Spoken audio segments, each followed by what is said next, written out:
Hi friends, ఈ రోజు అయితే మా ఆయన అయితే కొరమేను చేపలు అయితే తీసుకొని వచ్చారు. ఇదిగోండి కొరమేను, చూసారా అది ఎంత బ్లాక్ గా అయితే ఉందో. ఆల్రెడీ ముక్కలు అయితే కోసి అమ్మ ఇందులో వేసింది, అవి బతికే ఉన్నాయి. అట్లా అయితే కొడుతుంది. అస్సలు అయితే అది చేయడానికి గొప్ప ఇబ్బంది అయితే. హలో ఫ్రెండ్స్, ఈరోజు అయితే కొరమేను అయితే తీసుకొని వచ్చారు మా ఆయన. చూడండి అవి బతికే ఉన్నాయి. అట్లా చేయడానికి అయితే చాలా ఇబ్బంది అయిపోతుంది. అందుకే దాన్ని అయితే కత్తిపేటతోనైతే కొట్టింది మా అమ్మ. ఆల్రెడీ ఇందులో ముక్కలు అయితే కోసి వేసింది అనమాట. చూడండి చూడండి అవి అయితే బతికే ఉన్నాయి. అవేటాను వేటాను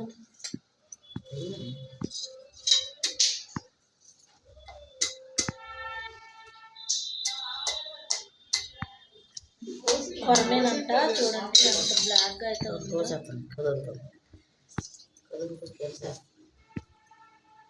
కరిసద్ది ఇది.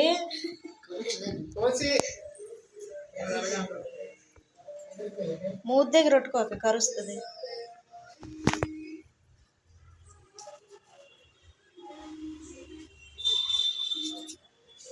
మా అమ్మ అయితే భయపడిపోతుంది పోయడానికి.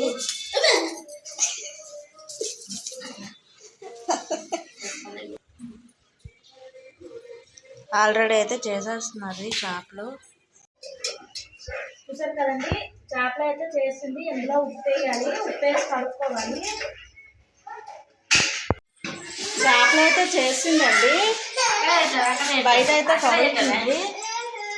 ఇదిగోండి అవన్నీ దోమ అయితే కలుగుతుంది. ఇదిగోండి చేప ముక్కలు. ఇందులోనైతే ఉప్పు కారం కలిపేసి అయితే ఫ్రిడ్జ్లో పెట్టేస్తాను. మధ్యాహ్నం అయితే వండుతానండి భోజనం చేసి. ఇందులోనైతే ఉప్పు అయితే వేస్తున్నానండి. చూసారు కదా, ఇందులో ఉప్పు అయితే వేస్తాను. ఇప్పుడైతే కారం అయితే వేస్తున్నానండి. ఇదిగోండి కారం అయితే వేస్తాను. ఇదిగోండి ఉప్పు కారం కలిపేసాను. ఇదైతే బాగా కలుపుకోవాలి. ఇదిగోండి ఉప్పు కారం కలిపేసానండి, బాగా అయితే కలిపాను. ఇదైతే మధ్యాహ్నం అయితే వండుతాం భోజనం చేసిన తర్వాత. ఇవైతే ఫ్రిడ్జ్లో పెట్టేస్తాను నేను.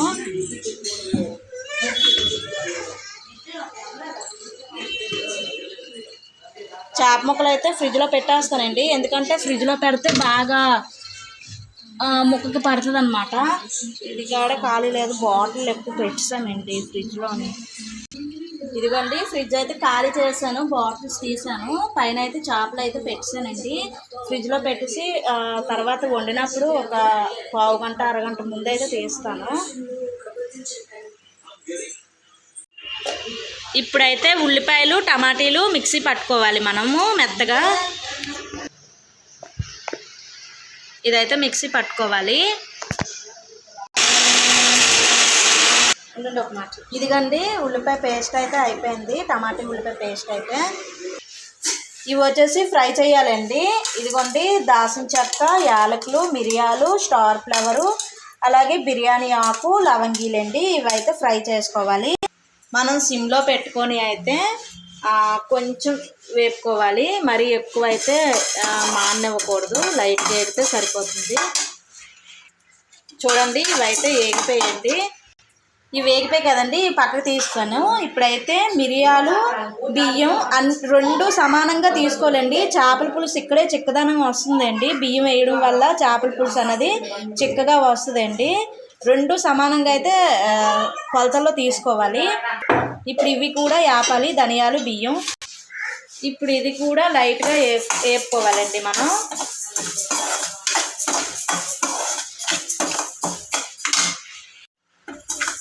ఇదిగోండి ఇది లైట్గా వేగింది కదా, ఇందులోని జీలకర్ర, మెంతులు కొంచెం వేసుకోవాలి. వేసుకొని వేపాలి.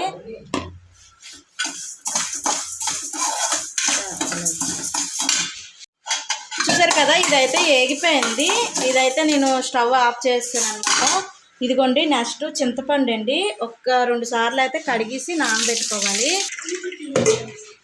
ఇప్పుడైతే చింతపండు అయితే పుల్ల పిసికిస్ అయితే తపాల్లోనైతే తీస్తున్నానండి. అలాగే ఇందాక ఫ్రై చేసుకున్నాం కదండి, ఆ మసాలా అన్నీ ఇందులో వేసి రోట్లో దంచుకోవాలండి. మిక్సీ చేసుకుంటే బాగోదు, రోట్లో వేసి దంచితే బాగుంటుంది. ఇప్పుడు ఇవి కొంచెం దంచుకున్నాం కదా, ఇందులోనైతే ఇందాక మనం ఫ్రై చేసుకున్నాం కదా బియ్యం ధనియాలు అయితే ఇందులో వేసేయాలి.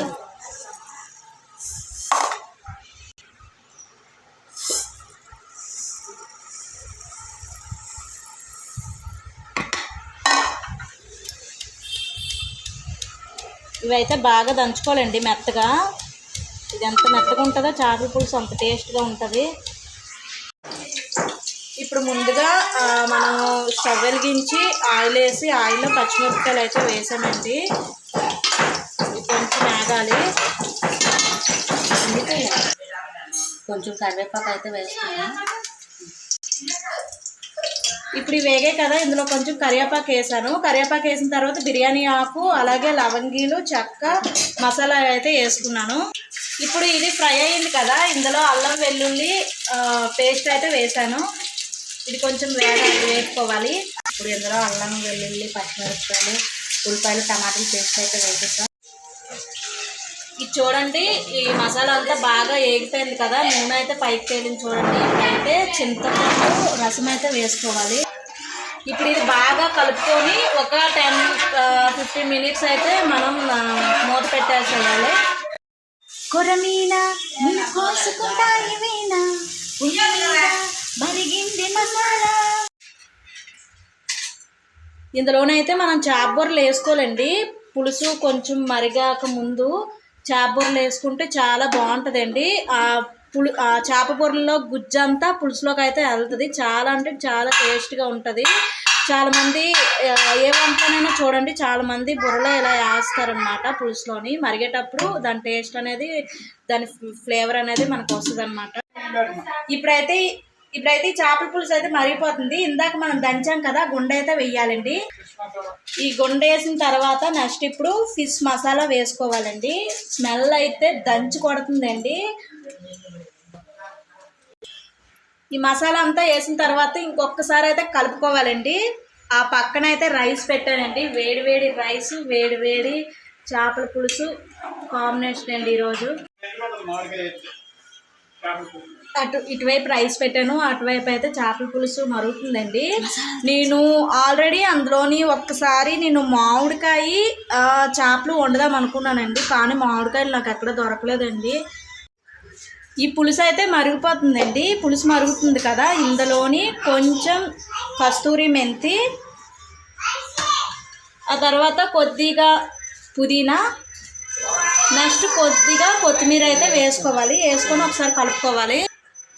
వేసి అయితే ఒకసారి మెల్లిగా అయితే కలుపుకోవాలండి, ఎందుకంటే చేప ముక్క అనేది గుండె అయిపోతుంది. భోజనాలు అయితే చేసేస్తున్నారండి. చేపల పులుసు అయితే అయిపోయింది, రైస్ కూడా ఉడికిపోయింది. వీళ్ళైతే భోజనాలు చేసేస్తున్నారు. చూసారు కదా, కొర్రమీన చేపల పులుసు ఎంత బాగా వచ్చిందో. ముక్క అనేది చెదరకుండా సూపర్గా అయితే వచ్చిందండి. మనము కోసినప్పుడే పెద్ద ముక్కలు కోసిందండి అమ్మ. ఇదిగోండి కొర్రమీన చేపల పులుసు మా ఆయన చేశారు. చాలా అంటే చాలా టేస్ట్గా ఉందండి.